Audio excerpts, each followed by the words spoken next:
Auzubillahiminash-shaytanir-rajim. Bismillahir-rahmanir-rahim. Assalamu alaikum to all my dear students. Hope you all are good and fine at your homes. This is a summary of maths lecture for grade 7. I'm your maths teacher and today we are going to discuss exercise 1.3. In exercise 1.3, question number 1 and 2 are already done, and today we are going to solve question number 3. So let's start. Exercise 1.3, page 11. Question number 3. Question number 3 is, if universal set equals to 4, 8, 12, 16, 20, then find u complement and phi complement. इस पे आपको complement का निशान नज़र आ रहा है ना, ठीक है जी। अब हमने यूनिवर्सल सेट का complement फाइंड करना है और phi का complement, मीन्स के इस क्वेश्चन में आपके पास दो चीज़ें आपने फाइंड करनी है, इसके 2 पार्ट्स हैं, ठीक है। So let's start. अच्छा जी, क्वेश्चन नंबर 3 यहाँ पे मैंने आप लोगों के लिए सॉल्व किया हुआ है। If universal set equals to 4, 8, 12, 16, 20, then find U complement and phi complement. अब हमारे पास सबसे पहले हमने यूनिवर्सल सेट का कम्प्लीमेंट फाइंड करना है। आप लोगों को मैंने पहले भी बताया था कि हमेशा हम जब कम्प्लीमेंट फाइंड करते हैं तो वो यूनिवर्सल सेट के साथ ही उसके साथ डिफरेंस करके हम फाइंड करते हैं। मीन्स के इस सेट में, इस क्वेश्चन में आपका जो है यूनिवर्सल सेट का अपने आप के साथ ही डिफरेंस फाइंड होगा, ठीक है जी। तो हमारे पास इसका फार्मूला बनेगा universal complement equals to U difference U, universal set difference universal set, ठीक है बेटा। ये हमारे पास आ गया यूनिवर्सल सेट 4, 8, 12, 16, 20, डिफरेंस का सिंबल अगेन यहाँ पे यूनिवर्सल सेट ही आएगा। Once again I am going to tell you people कि जब भी हम किसी सेट का कम्प्लीमेंट फाइंड करते हैं तो हमेशा यूनिवर्सल सेट के साथ उसका डिफरेंस फाइंड करेंगे, ठीक। तो अब हमने इसमें वो एलिमेंट्स लिखने हैं जो इस यूनिवर्सल सेट में मौजूद हो और इसमें मौजूद ना हो, जो इसमें हो और इसमें ना हो। तो ऐसा कोई भी एलिमेंट हमारे पास मौजूद नहीं है क्योंकि ये दोनों बिल्कुल एक जैसे हैं, सेम है। हमारे पास आंसर में एम्प्टी सेट आएगा, ठीक है जी, एम्प्टी सेट। और फाई, इसको फाई के सिंबल से भी रिप्रेजेंट किया जाता है, ठीक। तो आंसर में हमारे पास एम्प्टी सेट आया। Now it's second part is that we have to find the complement of phi, the complement of phi. So again we will find the difference of phi with universal set. Formula क्या बनेगा? phi complement equals to universal difference phi. अब देखें, अब हमारे पास phi complement equals to, ये मैंने लिखा universal set difference, और ये फाई हमारे पास फाई किसको रिप्रेजेंट करता है? एम्प्टी सेट को, तो इसकी जगह मैंने लिखा एम्प्टी सेट। अब इसमें मैंने वो एलिमेंट्स लिखने हैं जो यूनिवर्सल सेट में मौजूद हो, जो इस सेट में हो और इसमें ना हो। इसमें हमारे पास कौन से एलिमेंट्स आएंगे? यस, वो सारे एलिमेंट्स, ये सारे वाले एलिमेंट्स, क्योंकि ये इसमें मौजूद है और उसका कोई भी एलिमेंट देखिए आपको यहाँ नज़र नहीं आ रहा। तो हमारे पास फाई में आएगा 4, 8, 12, 16 and 20. So this is the answer. Okay? तो अब ज़रा आप थोड़ा सा गौर करें कि जब हमने यूनिवर्सल सेट का डिफरेंस फाइंड किया वो हमारे पास फाई आया, और जब हमने फाई का डिफरेंस फाइंड किया वो हमारे पास यूनिवर्सल सेट आया, ठीक है। तो हमेशा आपके पास यूनिवर्सल सेट का डिफरेंस एम्प्टी सेट आएगा और एम्प्टी सेट का डिफरेंस आपके पास यूनिवर्सल सेट आएगा। ये हमेशा ऐसा ही आएगा आपके पास, ठीक है बेटा। ओके जी, now come to question number 4. Question number 4. In question number 4 we have, if universal set equals to A, B, C, D, E, F, set A equals to A, B, C, set B equals to C, D, E, F, then find A union A complement and A intersection A complement and check whether A union A complement equals to universal set के and A intersection A complement equals to phi के। अब हमने check करना है, हमने ये 2 parts हमने इसके सॉल्व करने हैं इन्हीं सेट्स की हेल्प से, और हमने देखना है कि क्या इनके जो आंसर हैं वो, इसका आंसर यूनिवर्सल सेट के इक्वल आता है यानी इसके इक्वल, और इसका जो आंसर है क्या वो एम्प्टी सेट आता है या नहीं, हमने ये चेक भी करना है, ठीक है जी। तो पहले तो हम क्वेश्चन सॉल्व करेंगे। सबसे पहले हमने फाइंड करना है ए यूनियन ए कम्प्लीमेंट, मतलब कि हमने इस सेट ए का एक कम्प्लीमेंट के साथ यूनियन करना है। तो इसके लिए हमें सेट ए का पहले कम्प्लीमेंट फाइंड करना पड़ेगा कि हमारे पास जब ए का कम्प्लीमेंट आएगा तो तभी हम ए के साथ उसका यूनियन फाइंड करेंगे। तो सबसे पहले सोल्यूशन में हमने लिखा ए यूनियन ए कम्प्लीमेंट अननोन है हमारे पास और ए इंटरसेक्शन ए कम्प्लीमेंट हमारे पास अननोन है। फर्स्ट फाइंड ए कम्प्लीमेंट, सबसे पहले हम ए कम्प्लीमेंट फाइंड करेंगे। क्योंकि इसका हमने सेट ए के साथ यूनियन भी करना है और सेट ए के साथ इसका इंटरसेक्शन भी करना है। सो फार्मूला आएगा universal difference A. Again you can see we are going to find the complement of set A with the help of universal set. We are going to find the difference of set A with universal set. ठीक है जी। So A complement equals to यहाँ पे हम लिखेंगे universal set, difference का symbol आएगा और सेट ए लिखेंगे यहाँ पे। अब हम इसका डिफरेंस फाइंड करेंगे, इसमें वो एलिमेंट्स आएंगे जो यूनिवर्सल सेट में मौजूद हो और सेट ए में मौजूद ना हो। तो वो कौन से एलिमेंट्स हैं? अगर हम इसके ए बी सी को यहाँ से हटा दें, हमारे पास रह जाता है D E F. D E F वो एलिमेंट्स है जो यूनिवर्सल सेट में मौजूद है लेकिन सेट ए में मौजूद नहीं है। ये हमारे पास ए कम्प्लीमेंट आ गया, ए कम्प्लीमेंट हमारे पास आ गया।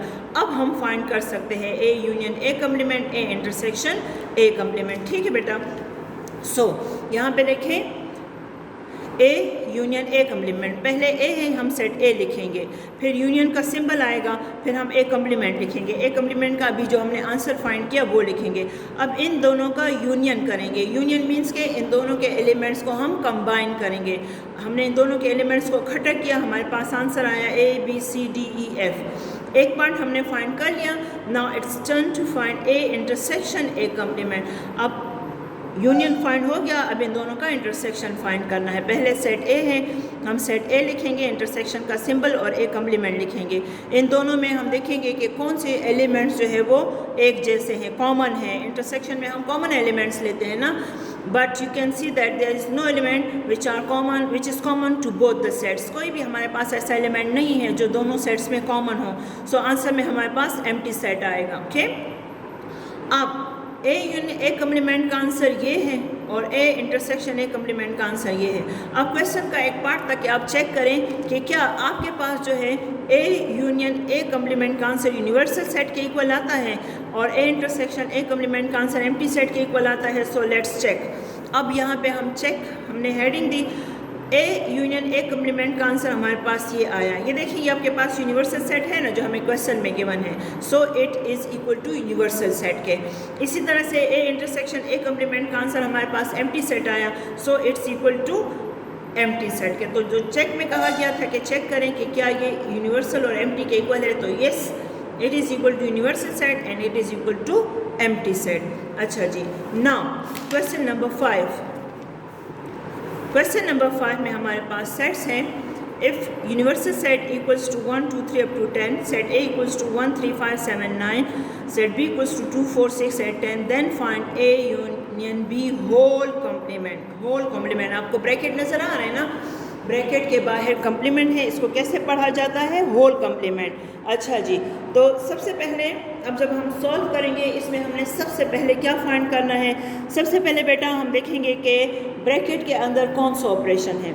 हमेशा हम ब्रैकेट के अंदर जो काम होता है पहले करते हैं, ब्रैकेट के बाहर वाला काम बाद में करते हैं। तो अंदर हमारे पास क्या है? यूनियन है। तो हम सबसे पहले ए यूनियन बी फाइंड करेंगे, यानी सेट ए और बी का यूनियन करेंगे। ठीक। So first find A union B. यहाँ से सेट ए और B, A union B, A लिखा यूनियन बी लिखा। अब इन दोनों का यूनियन किया, दोनों के एलिमेंट्स को कंबाइन किया, ये हमारे पास आंसर आ गया 1 2 3 4 5 6 7 8 9 10। अब हमने इसका कम्प्लीमेंट फाइंड करना है। आपसे मैंने पहले भी कहा था हम जिस भी सेट का कम्प्लीमेंट फाइंड करते हैं हमेशा यूनिवर्सल सेट का उससे डिफरेंस फाइंड करते हैं। अब हम फाइंड करें ए यूनियन बी का डिफरेंस। सिर्फ सेट ए या सिर्फ सेट बी नहीं है बल्कि पूरा ए यूनियन बी है। तो हमारे पास फार्मूला बनेगा A union B whole complement equals to universal difference A union B. ये ए यूनियन बी, इसका हम डिफरेंस फाइंड करें ना, universal difference A union B. ये हमारे पास फार्मूला है। ये मैंने मार्कर से इसलिए प्रोमिनेंट हाईलाइट करके लिखा है ताकि आपके फार्मूले की समझ आए आपको।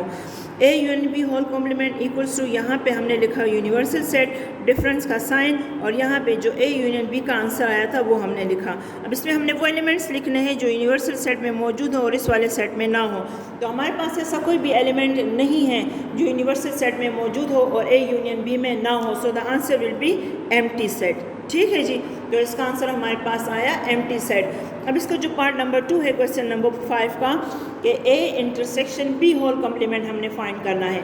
ए इंटरसेक्शन बी होल कम्प्लीमेंट भी सेम उसी मेथड से है, सिर्फ आपने यूनियन की बजाय इसमें इंटरसेक्शन करना है। So first find A intersection B, यानी ब्रैकेट के अंदर पहले जो काम है वो हम पहले करेंगे। कम्प्लीमेंट देखें ब्रैकेट के बाहर है तो ये हम बाद में करेंगे। So first we will find A intersection B. A और बी का हम इंटरसेक्शन फाइंड करेंगे। हम इसमें वो एलिमेंट्स लिखेंगे जो इन दोनों में कॉमन हो, तो ऐसा कोई भी एलिमेंट हमारे पास नहीं है, so the answer is empty set. Now अब हम इसका कम्प्लीमेंट फाइंड करेंगे। A intersection B whole complement equals to universal difference A intersection B. ये यूनिवर्सल सेट, डिफरेंस का सिंबल, और ये ए इंटरसेक्शन बी का answer which is empty set. ठीक है जी। अब इसमें हम वो एलिमेंट्स लिखेंगे जो यूनिवर्सल सेट में मौजूद हो और इस वाले सेट में ना हो, तो इसमें वो सारे एलिमेंट्स आ जाते हैं। क्योंकि ये सारे एलिमेंट्स इसमें मौजूद नहीं हैं, तो इसमें A intersection B whole complement का जो आंसर आएगा वो 1 से लेकर 10 तक इसमें सारे एलिमेंट्स आ जाते हैं। ठीक। नाउ नेक्स्ट पार्ट पे देखें, इसमें आपके पास आता है A complement intersection B complement. A complement intersection B complement. अब इसमें आपको ब्रैकेट नज़र आ रही है? नो, इसमें ब्रैकेट नहीं है, इसमें ब्रैकेट नहीं है। अब हमने करना क्या है? ए कम्प्लीमेंट फाइंड करना है, फिर बी कम्प्लीमेंट फाइंड करना है, फिर उन दोनों का इंटरसेक्शन करना है। सही जी। तो हमारे पास ए कम्प्लीमेंट में क्या आएगा? ए complement, first find A complement. A complement का फार्मूला है यूनिवर्सल डिफरेंस ए। तो हम सबसे पहले यूनिवर्सल सेट लिखेंगे, डिफरेंस का सिंबल और सेट ए लिखेंगे। ठीक। इन दोनों का डिफरेंस, वो एलिमेंट्स जो यूनिवर्सल सेट में मौजूद हो और सेट ए में ना हो। तो हमारे पास कौन से एलिमेंट्स आएंगे? वो आएंगे 2, 4, 6, 8, 10। अब हम फाइंड करेंगे बी कम्प्लीमेंट। बी कम्प्लीमेंट में हमने कौन से एलिमेंट्स लिखने हैं? Universal difference B, universal difference B, universal set लिखा, डिफरेंस का सिंबल सेट बी लिखा। अब इसमें कौन से एलिमेंट्स आएंगे जो यूनिवर्सल सेट में मौजूद हो और सेट बी में ना हो? तो वो हमारे पास आएंगे 1, 3, 5, 7, 9। अब हमारे पास ए कम्प्लीमेंट भी आ गया, बी कम्प्लीमेंट भी आ गया। अब हम इनका इंटरसेक्शन फाइंड करेंगे। ठीक है जी। तो A complement intersection B complement, तो यहाँ पे हमारे पास, सॉरी बाय मिस्टेक यहाँ डिफरेंस का सिंबल लग गया था। ए कम्प्लीमेंट का आंसर मैंने लिखा, इंटरसेक्शन बी कम्प्लीमेंट का आंसर लिखा। अब इन दोनों में देखिए कौन से एलिमेंट्स आपस में कॉमन है? कोई भी एलिमेंट कॉमन नहीं है, तो इसका आंसर आएगा एम्प्टी सेट। ठीक जी। सो आई होप कि आपको समझ आ गई होगी। That's all for today. Take care of yourself. अल्लाह हाफिज़।